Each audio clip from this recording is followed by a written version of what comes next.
Sarah Martinez had always been told she was just a field medic. The phrase followed her through basic training, echoed in the mess halls, and whispered behind her back during briefings. At 24 years old and barely 5 feet 4 inches tall, she didn't look like the kind of person who could change the course of a battle. Her fellow soldiers saw her medical bag and assumed she'd spend the war patching up minor cuts and handing out aspirin. But Sarah knew something they didn't. Growing up in rural Texas, she had learned that size meant nothing when lives were on the line. Her father was a veterinarian, and from age 12, she had assisted him with everything from delivering calves to performing emergency surgery on injured horses. Her hands were steady, her mind was sharp, and her heart was made of steel wrapped in compassion. The morning of September 15th started like any other in the remote outpost of Forward Operating Base Falcon, nestled in the unforgiving mountains of Afghanistan. Sarah was checking her medical supplies for the third time when the first radio crackle came through. Intelligence had spotted unusual enemy movement in the valley below. What they didn't know was that 3 separate insurgent groups had spent weeks planning a coordinated attack on their position. The base housed 180 American soldiers and 20 Afghan allies, all stationed at this strategic checkpoint that controlled access to a vital supply route. Sarah worked alongside Dr. James Peterson, the base's only physician, and 2 other medics. Their small medical facility was equipped to handle routine injuries and stabilize serious cases for helicopter evacuation to larger hospitals. As the sun climbed higher, Sarah noticed the unusual quiet. Even the local birds seemed to have vanished. She was restocking bandages when the first explosion shook the ground beneath her feet. The windows of the medical tent rattled and equipment scattered across the floor. Before anyone could react, the distinctive whistle of incoming mortars filled the air. "Incoming! Take cover!" The shouts echoed across the base as soldiers dove for bunkers and fighting positions. But Sarah didn't run. She grabbed her medical bag and helmet, knowing that within minutes, wounded soldiers would start arriving. Dr. Peterson appeared beside her, his face grim but determined. "Sarah, this sounds big, really big." He was checking his own supplies when the second wave of explosions hit, much closer this time. The lights flickered and went out, leaving them with only the emergency generator humming in the background. The first casualties arrived within 10 minutes. 2 soldiers stumbled into the medical tent, supporting a third between them. Blood covered the wounded man's uniform, and Sarah could see immediately that shrapnel had torn through his leg. She guided them to the nearest cot and began cutting away fabric to assess the damage. "What's happening out there?" she asked while working, her hands moving with practiced efficiency to stop the bleeding.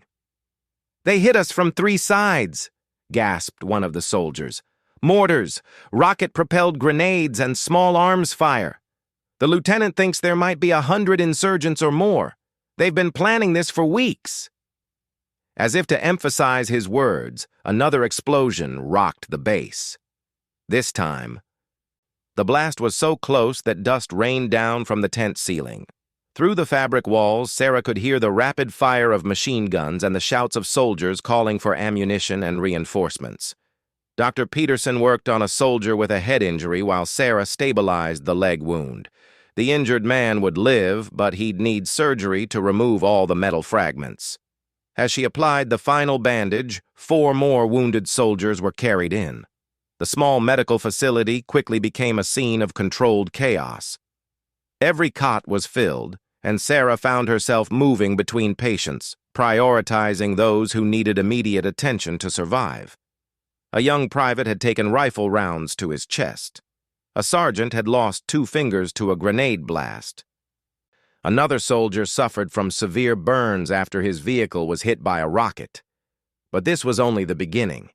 Through the open tent flap, Sarah could see smoke rising from multiple buildings across the base.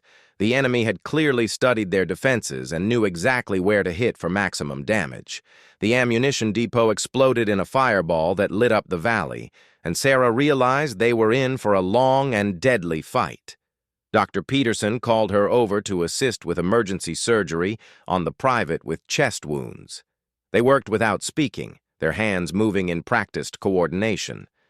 Sarah had seen plenty of injuries during her year at the base, but nothing approaching this scale or intensity. Every few minutes, more wounded soldiers arrived, and she began to understand that their small medical team was about to face the impossible. "Doctor," called one of the other medics from across the tent. "We're going to run out of supplies if this keeps up, and the radio's saying the helicopter evacuation is delayed indefinitely because of the enemy fire." Sarah looked around the tent, now packed with 15 wounded soldiers. Outside, the battle was intensifying. She could hear the distinctive sound of enemy weapons getting closer to their perimeter. The base's defenders were fighting hard, but they were outnumbered and surrounded. That's when she realized this wouldn't be about treating a few injured soldiers and waiting for help to arrive. This would be about keeping as many people alive as possible, for as long as possible, with whatever resources they had. And it was just beginning. By noon, the impossible had become reality. The medical tent that was designed to handle maybe 20 patients in extreme circumstances now contained 47 wounded soldiers, with more arriving every few minutes. Sarah had stopped counting after the first hour when she realized the numbers would only paralyze her with fear. Dr. Peterson was performing his fourth emergency surgery of the day when the radio brought devastating news. The main supply route had been cut off by enemy forces. The helicopters that should have evacuated the most critically wounded couldn't land due to intense ground fire. They were completely on their own, and the ammunition for their defensive positions was running dangerously low. "Sarah, I need you to take over here," Dr. Peterson called out, his surgical scrub soaked with sweat and blood. "I have to help coordinate with the command center. They're talking about a possible withdrawal, but we can't move this many wounded men." She looked at the soldier on the operating table, a young corporal with internal bleeding from shrapnel wounds. Her hands had performed hundreds of medical procedures under her father's guidance, but never actual surgery on a human being. Never with explosions shaking the ground every few minutes and the sounds of desperate combat just outside the tent walls. "You can do this," the doctor said, meeting her eyes. "You've got better hands than most surgeons I've worked with, and these men don't have any other choice." Sarah nodded and took over the operation. Her first patient lived, then her second, and her third. Word began to spread through the base that the field medic could perform miracles when there was no other option. Soldiers who could still walk began carrying their wounded comrades directly to her instead of waiting for stretcher teams. The afternoon brought a new horror. A direct hit on the main barracks had collapsed part of the building, trapping soldiers under tons of concrete and twisted metal. The rescue teams were pulling out wounded men faster than the medical team could process them. Sarah looked around the tent and realized they had reached 68 patients, with more arriving continuously. That's when she made a decision that would define the rest of her military career. She began organizing the walking wounded into a medical support team. Soldiers with minor injuries became her assistants, holding IV bags, applying pressure to wounds, and helping move patients. She taught them basic first aid in 2-minute lessons between treating critical cases. "You hold this artery closed while I stitch it," she instructed a sergeant with a bandaged head wound. "Press right here. Don't let up even if your hand gets tired." The tent had become a battlefield hospital run by sheer determination and improvised teamwork. Sarah moved between patients like a conductor directing an orchestra, her calm voice cutting through the chaos to give clear, specific instructions. She had discovered something about herself in these extreme circumstances. She was born for crisis. But the crisis was far from over. At 3 in the afternoon, a massive explosion destroyed the base's communications center. The blast was so powerful it knocked Sarah off her feet while she was treating a soldier with severe burns. As she picked herself up, she realized that chunk of shrapnel had torn through the tent wall just inches from her head. That's when Lieutenant Colonel James Harrison stumbled through the tent entrance, supported by two privates. Sarah recognized him immediately. He was the second in command of the entire base, a 20-year veteran with a reputation for never backing down from a fight. Blood covered his uniform, and she could see that his left leg was badly mangled. "Colonel, get him on the table," she called out, quickly finishing bandaging the burn victim. When she turned to examine Harrison, her heart sank. The injury was severe: compound fractures, arterial damage, and what looked like internal bleeding. In a normal hospital, this would require a team of specialists and hours of surgery. But there was no normal hospital, no team of specialists, and no time. Through the tent walls, she could hear the base's defenders calling for ammunition they didn't have. The perimeter was shrinking, and enemy forces were getting closer to the medical facility. Colonel Harrison grabbed her arm with surprising strength. "Doc, don't waste time on me. These other men need you more." Sarah looked into his eyes and saw something that changed everything. She saw absolute trust. This veteran officer, who had led men through countless battles, was placing his life completely in her hands. Not because she was a doctor or because she had years of experience, but because she was there and she refused to give up. "With respect, sir." "You don't get to make that decision," she replied, already preparing to operate. "I'm the medic here, and I say you're going to make it through this." The surgery took 2 hours while the battle raged around them. Sarah had to stop 3 times when explosions shook the tent so violently that she couldn't keep her hands steady. Each time, she simply waited for the shaking to stop and continued working. The colonel remained conscious through most of the procedure, occasionally giving her updates on the tactical situation. "They've breached the eastern perimeter," he whispered during one pause. "Captain Martinez is reorganizing the defense, but we're down to maybe 60 effective soldiers." Sarah completed the surgery just as the sun was setting. She had repaired the arterial damage and stabilized the fractures, but the colonel had lost a dangerous amount of blood and needed immediate evacuation. That's when she learned that the situation had become even more desperate. Dr. Peterson returned with news that changed everything. The base commander had been killed in the communications center explosion. The senior officers were discussing a fighting withdrawal to a defensive position 2 miles away, where helicopters could safely land. But they had 127 wounded soldiers who couldn't be moved quickly enough to avoid capture or death.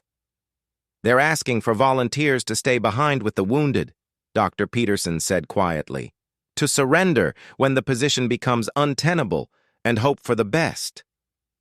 Sarah looked around the tent at the sea of injured soldiers who had trusted her with their lives. Many of them were kids, barely out of high school, who had signed up to serve their country and now lay broken in a tent thousands of miles from home. The thought of abandoning them was unthinkable, but it was Colonel Harrison who changed everything with his next words: "There might be another way." Colonel Harrison's plan was audacious and desperate in equal measure. Despite his injuries, his tactical mind was still sharp, and he had identified a narrow mountain trail that enemy forces hadn't yet discovered. The trail led to the evacuation point, but it was treacherous terrain that would challenge even healthy soldiers. "We can move the wounded in small groups," he explained, his voice weak but determined. "The trail is too narrow for vehicles, but it's also too narrow for the enemy to bring heavy weapons. A few good soldiers could hold off attackers while medical teams evacuate casualties." Sarah studied the hand-drawn map he had sketched during his recovery. The trail wound through rocky outcroppings and dense vegetation, climbing steadily toward the helicopter landing zone. Under normal circumstances, it would take a healthy soldier about 40 minutes to hike the distance. With wounded men, it could take hours. "Sir, you can't make that climb with your injuries," she said bluntly, "and neither can most of these men." The colonel looked around the tent at the soldiers who had fought so hard and suffered so much. "Then we'll have to find a way to make it work, because the alternative is unacceptable." That's when Sarah made a decision that would earn her a place in military history. She began organizing the most ambitious medical evacuation ever attempted under combat conditions. Using her improvised medical corps of walking wounded, she divided the 127 casualties into groups based on their mobility and medical needs. The first group consisted of soldiers who could walk with minimal assistance. They would move immediately, escorted by the few remaining healthy soldiers who would then return to help with the next group. The second group needed stretchers, but were stable enough to survive the journey. The third group contained the most critically wounded, including Colonel Harrison, who would require constant medical attention during evacuation. Dr. Peterson would lead the first two groups while Sarah stayed behind with the most critical cases. It was a plan that required perfect timing and extraordinary courage from everyone involved. The evacuation began at sunset. Sarah watched from the tent entrance as the first group of wounded soldiers disappeared into the mountain trail, their silhouettes quickly swallowed by the growing darkness. Enemy forces had not yet discovered the escape route, but she knew it was only a matter of time. 2 hours later, the enemy launched their final assault on the base perimeter. Sarah could hear the defensive positions being overrun one by one as she worked to stabilize the remaining critical patients. The sound of gunfire was getting closer, and she knew they had perhaps 30 minutes before enemy soldiers reached the medical tent. That's when everything went wrong. A mortar round landed directly on the trail entrance, triggering a small landslide that blocked the route for the stretcher cases. Dr. Peterson's voice crackled over the radio with devastating news. The path was impassable for anyone who couldn't climb over fallen rocks and twisted trees. Sarah looked at the 12 soldiers remaining in the tent, including Colonel Harrison. All of them required stretchers, and all of them would die if captured or left behind. She had perhaps 20 minutes to find a solution that didn't exist. Colonel Harrison had overheard the radio transmission. Despite his pain medication, he understood the situation perfectly. "Leave me, Doc. Get the others out however you can." Sarah knelt beside his stretcher and looked directly into his eyes. "Colonel, I've spent this entire day keeping soldiers alive when everyone said it was impossible. I'm not about to start accepting defeat now." What happened next became the stuff of legend among military medical personnel. Sarah Martinez, all 5 feet 4 inches of her, lifted Colonel Harrison onto her back and began the most difficult hike of her life. The injured officer protested vigorously at first, but Sarah simply ignored him. She had strapped her medical bag across her chest, secured the colonel's weight with improvised straps made from tent rope, and begun climbing toward the blocked trail entrance. Her plan was simple. If she could get him to the blockage, she could signal for help from the soldiers who had made it through. The journey was a nightmare of endurance and willpower. Every step sent shooting pain through her legs and back. Colonel Harrison was a large man, and his dead weight seemed to increase with every yard. The rocky terrain constantly threatened to trip her, and the darkness made every foothold a gamble. Halfway up the trail, Sarah had to stop. Her legs were shaking uncontrollably, and she could barely breathe. The colonel was unconscious, which made him even heavier, but at least ended his protests about the rescue attempt. She sat on a rock for exactly 2 minutes, allowing herself that much rest before continuing. "I will not quit," she whispered to herself, a phrase she had learned from her father during the difficult years when their veterinary practice nearly failed. "I will not quit." The final half-mile took 45 minutes. Sarah fell 3 times, once nearly dropping the colonel down a steep embankment. Her hands were bleeding from grabbing rough stones for balance. Her shoulders felt like they were on fire from the straps cutting into her muscles, but she kept moving, 1 step at a time, because stopping meant death for the man on her back. When she finally reached the landslide area, voices called out from the other side. Dr. Peterson and several soldiers had been waiting, hoping against hope that someone would make it through. They quickly cleared enough debris to create a passage, and willing hands reached through to pull both Sarah and the colonel to safety. The helicopter evacuation continued through the night. All 127 wounded soldiers were successfully transported to medical facilities, where most made full recoveries.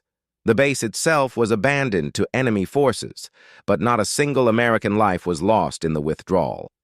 Colonel Harrison required extensive surgery to repair his leg, but he returned to active duty 6 months later. He spent the rest of his military career telling anyone who would listen about the field medic who carried him 2 miles through enemy territory because she refused to leave a soldier behind. Sarah Martinez received the Silver Star for her actions that day, making her one of the few medics to earn such a high combat decoration. But more importantly, she had proven that heroism has nothing to do with size, rank, or job description. Sometimes the most important person in the entire battle is someone everyone dismisses as just a field medic. Years later, when people asked her about that day, Sarah would simply say that she did what any medic would do in the same situation. But Colonel Harrison and 126 other soldiers knew better. They knew they owed their lives to a woman who turned an impossible situation into a story of triumph through sheer determination and an unshakable commitment to the warrior code. Leave no one behind. The base that was lost that day was eventually retaken 3 months later. In the rebuilt medical facility, there hangs a small plaque that reads, "Dedicated to the memory of September 15th, when a field medic taught us all what courage really means."